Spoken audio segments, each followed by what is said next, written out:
Assalamualaikum warahmatullahi wabarakatuh. Eh, Selamat datang di pembelajaran BK di pertemuan yang kedua ini. Pada kesempatan kali ini kita akan melanjutkan materi dari pertemuan yang pertama, yang mana pada pertemuan kemarin kita membahas tentang bagaimana persepsi atau pandangan kalian setelah lulus SMP ini. Dan terima kasih kepada anak-anak yang sudah berkenan dan mau mengirimkan tugasnya melalui Classroom. Bapak ucapkan terima kasih, dan jawaban kalian itu keren-keren. Oke, kita flashback lagi sebelum kita masuk ke materi berikutnya. Yang kemarin kita bahas setelah SMP kita mau kemana, ke SMK atau ke SMA. Jika kita masuk ke SMA, mau masuk mana, IPA atau IPS? Dan setelah kita lulus dari kedua jurusan tadi itu, dari SMA atau SMK, kita mau kuliah ke mana? Oke, mungkin dari yang kalian gambarkan kemarin itu cuma ala kadarnya. Sekarang kita fokuskan lagi, kita padatkan lagi materinya agar kalian bisa tahu gambaran yang kalian buat kemarin itu sesuai atau tidak. Dan tema kali ini untuk memadatkan materi yang kemarin adalah bakat dan minat. Oke, sampai di sini kalian sudah tahu apa itu bakat atau minat. Oke, mungkin sebagian dari anak-anak sudah tahu lah apa itu minat atau itu bakat. Dari bahasanya saja, minat itu adalah kecenderungan untuk menyukai sesuatu, sedangkan bakat itu sesuatu hal yang ada dalam diri kalian, yang ada dari sejak kalian lahir. Menurut Bapak, bakat itu suatu harta karun yang luar biasa, harta karun yang berpotensi untuk mengembangkan potensi kalian di masa depan. Dan masing-masing setiap orang pasti memiliki bakat, entah itu bakat menyanyi, bakat berlari, dan di sini kita akan bedakan apakah itu minat dan apakah itu bakat.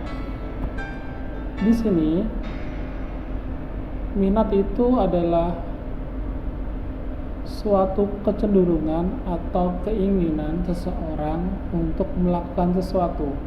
Dan di sini minat terbagi menjadi 3 faktor.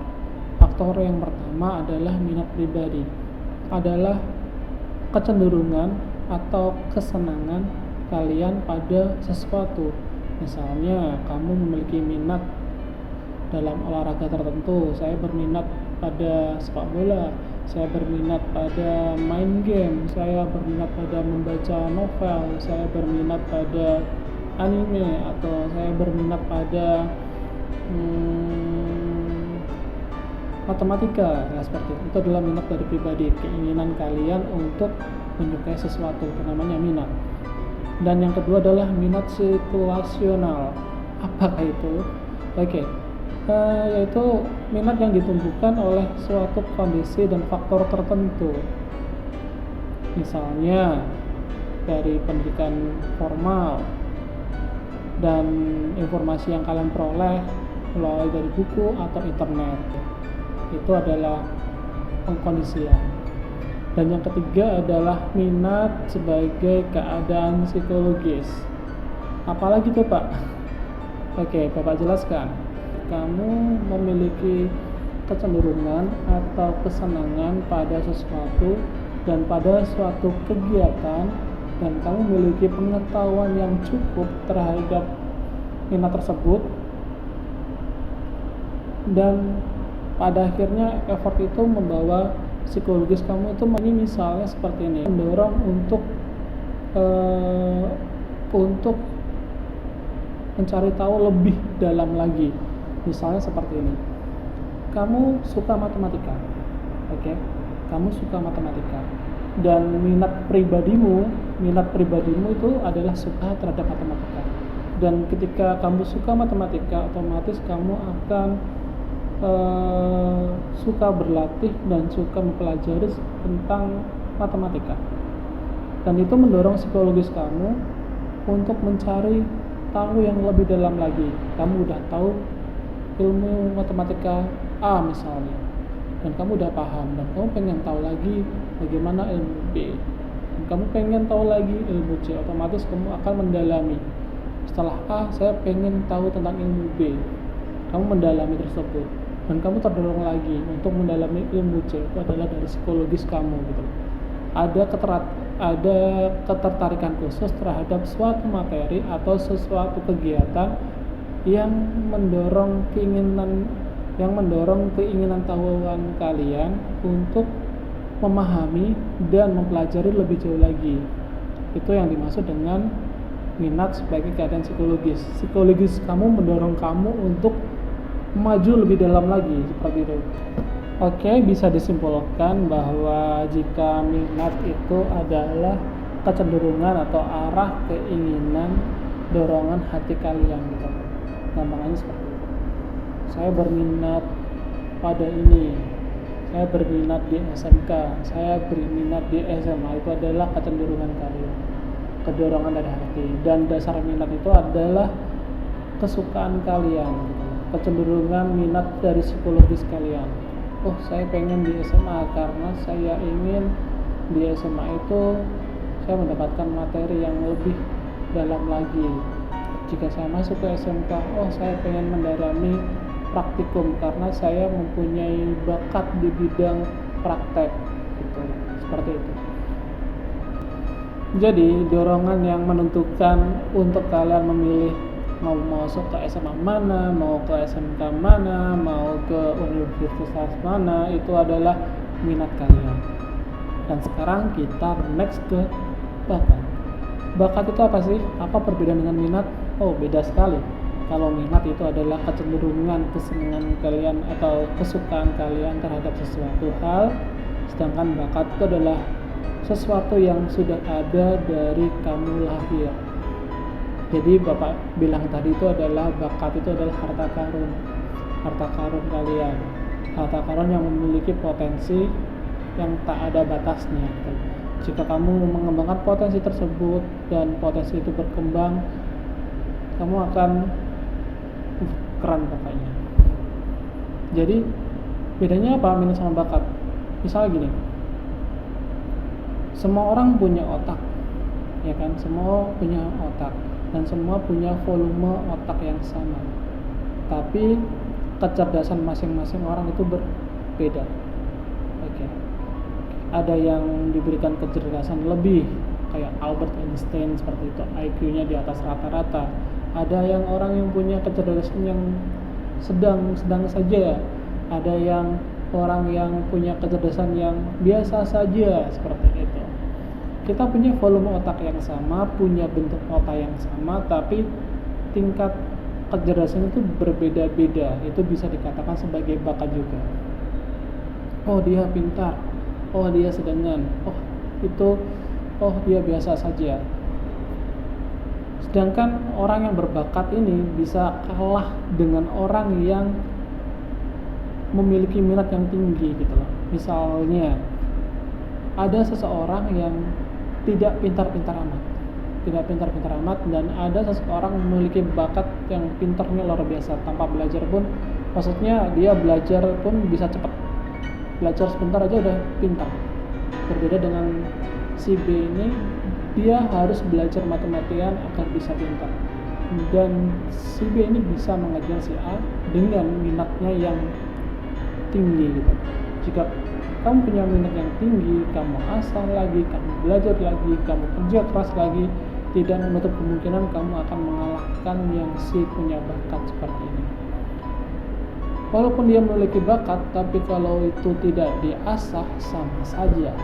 Seperti kamu punya pisau yang sangat tajam, walaupun itu sangat tajam, tapi jika tidak kamu gunakan untuk memotong dan tidak kamu asah, lama-kelamaan pisau ini akan tumbuh. Berbeda jika kamu mempunyai sebuah batang besi yang berkarat, tapi batang besi itu kamu asah, kamu bilas, kamu jadikan sedemikian rupa menjadi sebuah pisau yang tajam, bisa jadi pisau yang ini kalah sama pisau yang tadinya berkarat. Oke, jadi bakat itu adalah sesuatu harta karun yang ada di dalam diri kamu dan perlu kamu asah. Contoh yang kedua, misalnya seperti ini. Ada seseorang yang dari lahir punya bakat berlari. Semua orang punya kaki. Ya, semua orang punya kaki dan semua orang bisa berlari. Tapi tingkat kecepatan lari masing-masing orang itu berbeda. Si A punya kecepatan lari 10 km per jam. Si B punya kecepatan lari 15 km per jam. Si C punya kecepatan lari mencapai 20 km per jam. Itu bisa dikatakan bakat. Kenapa? Ada perbedaan. Si A sudah cepat, tapi si B lebih cepat daripada si A, dan si C lebih cepat daripada si A dan si C. Itu adalah bakat. Tapi jika bakat tersebut tidak diasah dan tidak dilatih, tidak menutup kemungkinan yang si A ini yang punya kecepatan 10 km per jam bisa mengalahkan si C yang punya kecepatan 20 km per jam. Itu bisa terjadi. Oke, sekarang Bapak ingin kalian mencari tahu bakat dan minat kalian. Misalnya seperti ini, Bapak kasih contoh. Bapak punya bakat di bidang fisik. Fisik Bapak cukup kuat. Dan Bapak melatihnya melalui olahraga dan bela diri. Bela diri Bapak yang paling Bapak suka itu adalah jujutsu. Dari bakatnya Bapak tahu itu adalah fisik Bapak cukup kuat, dan Bapak berminat di bela diri dan minat khususnya di jujutsu. Oke, dari bakat fisik dilatih, di minatnya itu masuk ke bela diri khususnya di jujutsu, seperti itu. Bakat dan minat, dan berkembang, dilatih dan ya sampai sekarang. Dan hampir 5 tahun bakat tersebut nggak Bapak latih, sedikit tumpul sekarang, bahkan tumpul, refleks berkurang, seperti itu. Itu cukup sampai situ aja. Sekarang kalian cari bakat kamu apa, minat kamu apa. Oke, bakat kamu apa, minat kamu apa. Sampai sini paham kan ya? Oke, sekian dari Bapak, dan tolong jawabannya dikirim di classroom seperti biasa. Dan akhir kata, wassalamualaikum warahmatullahi wabarakatuh. Dadah.